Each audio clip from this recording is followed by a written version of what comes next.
हिमालय की गोद में बसा नेपाल सिर्फ भारत का पड़ोसी नहीं, बल्कि सांस्कृतिक रहस्यों और अनकही दास्तां का एक पिटारा है, जिसकी हर परत पर आपको हैरान करने वाली बातें मिलेंगी। दक्षिण एशिया का ये इकलौता देश, जो कभी किसी विदेशी ताकत का गुलाम नहीं रहा, अपनी संप्रभुता के साथ साथ अपनी उन रोंगटे खड़े कर देने वाली परंपराओं के लिए भी जाना जाता है, जहां आज भी मुस्तांग जैसे क्षेत्रों में स्काई बरियल जैसी प्रथाएं जीवित हैं, जिसमें शवों को आकाश को समर्पित कर दिया जाता है। उत्तर में तिब्बत की बर्फीली चोटियों और बाकी दिशाओं में भारत की आत्मीयता से घिरा ये देश साल 2008 में धर्मनिरपेक्ष तो बना, लेकिन इसकी रगों में आज भी हिंदू और बौद्ध धर्म का संगम बहता है। यहाँ की राजधानी काठमांडू, जिसे सिटी ऑफ टेम्पल्स कहा जाता है, यूनेस्को की 7 विश्व धरोहर को समेटे हुए है, जहां पशुपतिनाथ मंदिर की आध्यात्मिकता और बुद्ध स्तूपों की शांति एक साथ सांस लेती है। नेपाल की संस्कृति का एक और चौंकाने वाला पहलू ये भी है कि यहाँ याक का ताज़ा गर्म खून पीने का त्योहार मनाया जाता है, क्योंकि स्थानीय लोगों का मानना है कि इसमें औषधीय गुण होते हैं। वहीं यमराज के दूत के रूप में कुकुर तिहार पर कुत्तों की पूजा करना दुनिया को मानवता का एक अलग पाठ पढ़ाता है। दुनिया का सबसे गहरा कंदरा काली गंडकी गॉर्ज यहीं पर मौजूद है।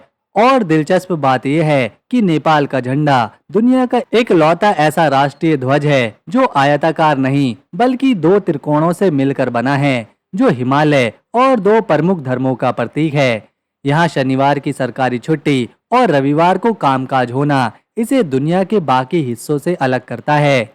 भारतीय सैलानियों के लिए ये किसी स्वर्ग से कम नहीं, क्योंकि यहाँ पासपोर्ट और वीजा की पाबंदी नहीं है और भारतीय रुपए यहाँ पर काफी मजबूत रहता है। लेकिन ये याद रखना भी जरूरी है कि नेपाल सिर्फ घूमने की जगह नहीं, बल्कि भगवान बुद्ध की जन्मस्थली, लुम्बिनी और शांति के दूतों की वो भूमि है, जहाँ आधुनिकता और प्राचीन मान्यताएं एक साथ कदम ताल करती हैं।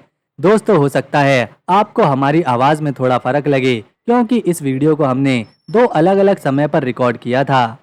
नेपाल में एक पुरुष एक से ज्यादा पत्नियां रख सकता है। यहाँ की राजधानी में इतने ज्यादा मंदिर हैं कि इसे द सिटी ऑफ टेम्पल भी कहा जाता है। इसके अलावा यहाँ के लोग हिंदी भाषा अच्छे से जानते हैं। यहाँ पर चलने वाली करेंसी हमारे देश भारत की करेंसी से सस्ती है, इसीलिए बहुत सारे भारतीय और दूसरे देशों के लोग यहाँ पर घूमने आते हैं।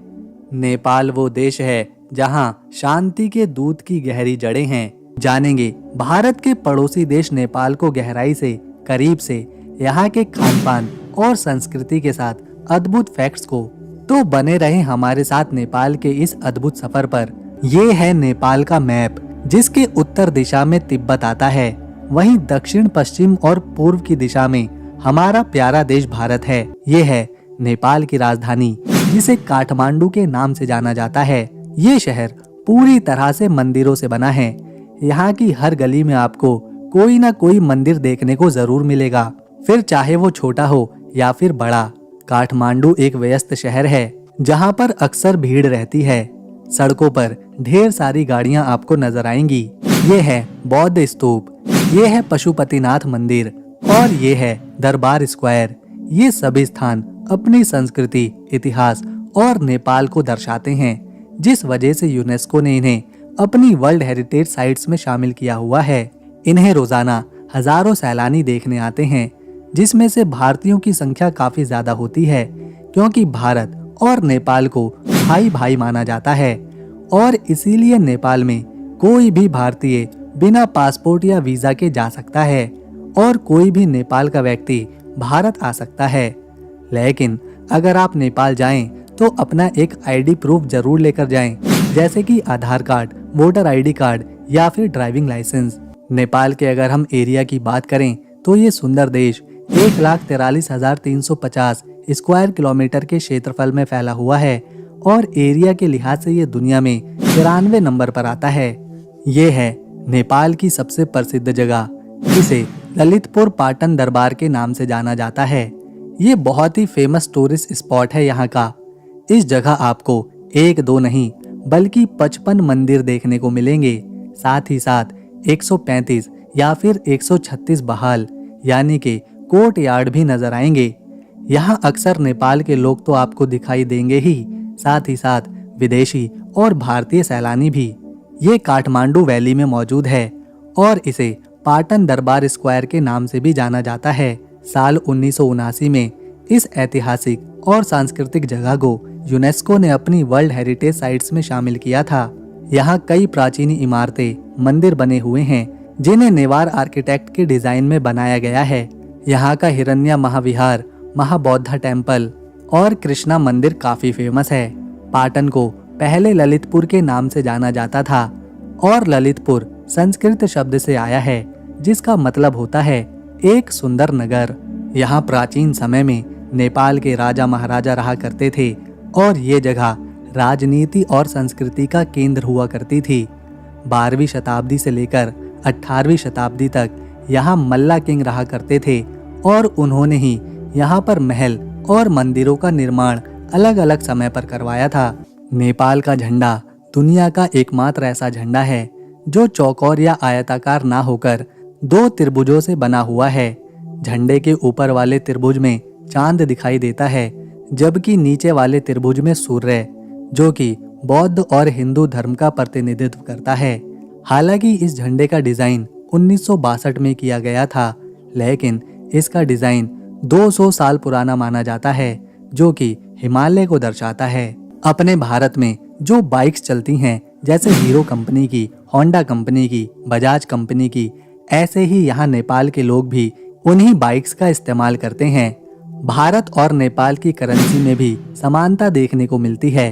अपने देश भारत की करेंसी रुपी कहलाती है तो नेपाल की करेंसी भी रुपी ही कहलाती है, लेकिन दोनों की वैल्यू अलग है। भारत के 60 पैसे नेपाल के 1 नेपाली रुपी बनते हैं, मतलब भारत के 100 रुपए नेपाल में 160 रुपए के बराबर हैं। नेपाल की करेंसी के बारे में हम आपको एक अद्भुत बात बताते हैं कि नेपाल की करेंसी भारत की करेंसी के साथ इम्पैक्ट है। मतलब अगर हमारे देश भारत की करेंसी की कीमत बढ़ेगी या फिर घटेगी तो नेपाली रुपी भी बढ़ेगा या फिर घटेगा। नेपाल की आबादी 3 करोड़ 10 लाख है, जिसमें से 81% आबादी हिंदू धर्म का पालन करती है। ये नेपाल का सबसे बड़ा धार्मिक समुदाय है और यहाँ हिंदू परंपराएं, धारणाएं और त्योहार प्रमुख रूप से पहचाने जाते हैं। इसके अलावा 9% आबादी बौद्ध धर्म का पालन करती है और इसके पीछे की वजह है कि गौतम बुद्ध का जन्म स्थल नेपाल में ही है और इसीलिए यहाँ बौद्ध परंपराओं का गहरा प्रभाव है। वहीं 4% में इस्लाम धर्म के मानने वाले लोग यहाँ पर रहते हैं। 1.5% में ईसाई हैं और 4.5% में अन्य धर्मों के लोग यहाँ पर बसे हुए हैं। इतने सारे विभिन्न मान्यताओं वाले लोग यहाँ पर एक साथ रहते हैं और बहुत ही प्यार के साथ एक दूसरे के साथ मिलकर अपना जीवन बिताते हैं। नेपाल के खान पान की बात करें तो यहाँ पर ज्यादातर लोग मांसाहारी खाना खाना पसंद करते हैं। इसके अलावा नूडल, मोमोज जैसे स्वादिष्ट व्यंजन भी आपको खाने को मिलेंगे। वहीं अगर नेपाल के पारंपरिक भोजन की बात करें तो यहाँ के लोग दाल और भात खाना काफी पसंद करते हैं और दाल भात यहाँ का प्रमुख भोजन भी है। नेपाल में हर साल बहुत से त्योहार मनाए जाते हैं, जैसे कि दशई, तिहर, होली और दिवाली। भगवान बुद्ध के अनुयायी यूं तो पूरी दुनिया में फैले हुए हैं, लेकिन नेपाल में एक जगह है लुम्बिनी, जिसे गौतम बुद्ध का जन्म स्थान माना जाता है। ये जगह दुनिया भर के बौद्ध धर्म के मानने वाले लोगों में बहुत ही खास स्थान रखती है। क्योंकि नेपाल में पर्वतों की, पहाड़ों की कोई कमी नहीं है, तो इन पहाड़ों से बहुत सी नदियां निकलकर बहती हैं, जो नेपाल से होती हुई दूसरे देशों तक पहुंचती हैं, जिसमें से एक है गंडकी, दूसरी है कर्नाली और तीसरी है कोशी। ये नदियां नेपाल की जैव विविधता को न केवल बढ़ाती हैं, बल्कि राफ्टिंग, बोटिंग, स्की जैसे खेल पसंद करने वालों के लिए भी आकर्षण का केंद्र बनी रहती हैं। नेपाल की भाषा नेपाली है और यहाँ के लोगों को नेपाली कहा जाता है।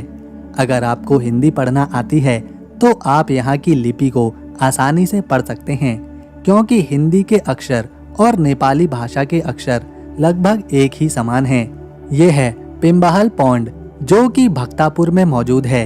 ये एक पोखर है या फिर इसे झील के रूप में भी देखा जाता है।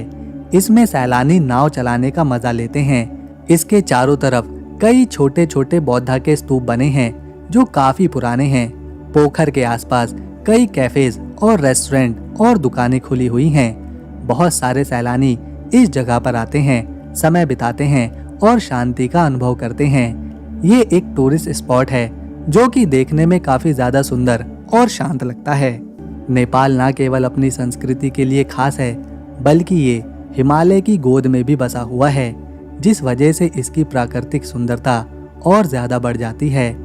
नेपाल की अर्थव्यवस्था में पर्यटन का अहम योगदान रहता है और हर साल इस देश में 10 लाख से ज्यादा लोग सिर्फ घूमने आते हैं, जो बहुत सारा पैसा यहाँ पर आकर खर्च करते हैं। इसीलिए नेपाल की अर्थव्यवस्था में 25% पैसा केवल पर्यटन से आता है। नेपाल को सीलिंग ऑफ द वर्ल्ड भी कहते हैं, क्योंकि दुनिया के 10 सबसे ऊंचे पहाड़ों में से 8 तो यहीं पर मौजूद हैं।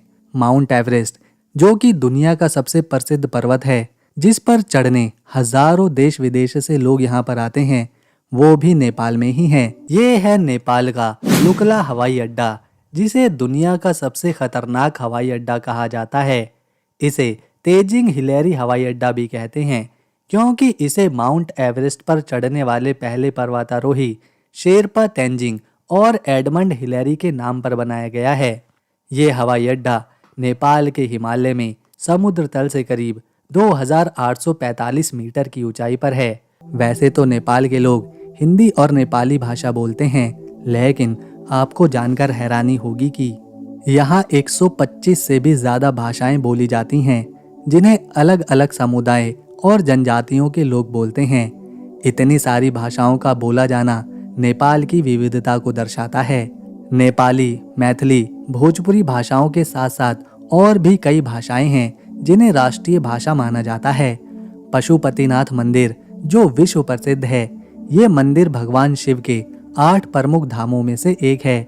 यहाँ हजारों सैलानी दर्शन करने आते हैं। मंदिर के चारों ओर चांदी के दरवाजे लगाए गए हैं और सावन के महीने में तो इस मंदिर का नजारा किसी भी श्रद्धालु का मन मोह सकता है। नेपाल की संस्कृति शादी को लेकर काफी अनोखी है, क्योंकि यहाँ की महिलाएं एक साथ कई पुरुषों से शादी कर सकती हैं। नेपाल में महिलाओं को बहुत सी छूट दी जाती है। जी हाँ दोस्तों, यहाँ पर एक महिला एक से ज्यादा पुरुषों के साथ शादी कर सकती है और ये परंपरा यहाँ सामान्य मानी जाती है, जिसे प्राचीन काल से निभाया जाता रहा है। ये है नेपाल का एक खास टूरिस्ट स्पॉट जो पूरी तरह से रोमांच से भरपूर है। यहाँ पहुँचने पर आप पूरे शहर काठमांडू को आसानी से देख सकते हैं। यहाँ एक ऐसा झूला है जो वादियों के बीच ले जाता है। इस पर झूलना बहुत ही मजबूत दिल वालों का काम है, क्योंकि ये झूला जमीन से 1000 फीट ऊपर है। इसके अलावा यहाँ नेपाल का प्रसिद्ध शीशे से बना ब्रिज है, जो कि पूरी तरह से कांच से बना हुआ है और ये भी 1000 फीट ऊपर है। इस पर चलने के बाद जो महसूस होता है उसे शब्दों में बता पाना काफी मुश्किल है। ब्रिज से खड़े होकर राजधानी काठमांडू का जबरदस्त नज़ारा देखने को मिलता है। ये है नेपाल का चितवन राष्ट्रीय उद्यान, जो कि नेपाल का पहला राष्ट्रीय उद्यान है। इसे 1984 में यूनेस्को ने अपनी साइट्स में रखा था।